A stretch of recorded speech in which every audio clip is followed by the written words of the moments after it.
ذخیره محصولات کشاورزی از راه‌های تامین با اعتماد بازار استعمالی در دوره زمستان میباشد. در شهر و ناحیه‌های ولایت سوخت برای ذخیره و نگهداری مواد آذوقه در شرایط خانه اصول‌های خاصه استفاده می‌شود. خبرنگاران ما در این خصوص گزارش آماده نمودند.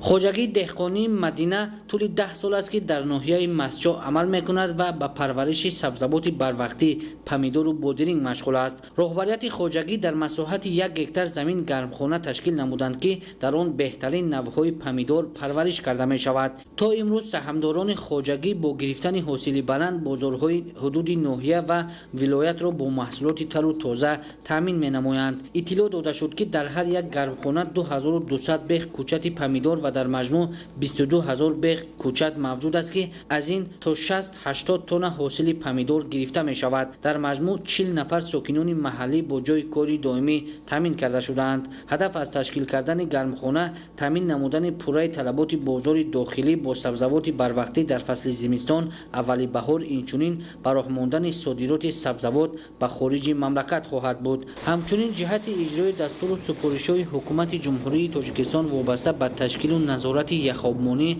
و آبمانی ذخیروی در ناحیه مسجد وابسته به موسم منطقه از ماه دکبر سر کرده تا امروز در میدان 400 هکتار زمین یخاب مانده شده است. به اطلاع کارمندان ساحه در ناحیه برای آبیاری زمین‌های کورم آبی 7 کانال با مساحت 101 کیلومتر موجودند که 72 کیلومتر آن کارشایان بوده. در موسم یخابمانی باغ‌ها و زمین‌های کورم دهقانان را با آب پالیزی تامین نموده ایستادند. یخابمانی از مهمترین کارهای اگروتکنیکی به حساب رفته آن اساس نابود کردن حشرات ضرررسان و نگاه داشتن نمی در خاک به حساب می رود. از این رو دهقانان به این مسئله دقت مخصوص ظاهر نموده سر وقت به زمین ها یخاب می مانند. نوابسته از آن که حرارت هوا در فصل زمستان گرم است یا سرد باید در زمین ها آبمانی ذخیروی گذرانیده شود. یخابمانی امکانیت می دهد که درختان از سردی های ناگهانی بهاری امین مانند. وقتی که دوره خنکی ناگهانی فصل بهار گذشت سپس در آغاز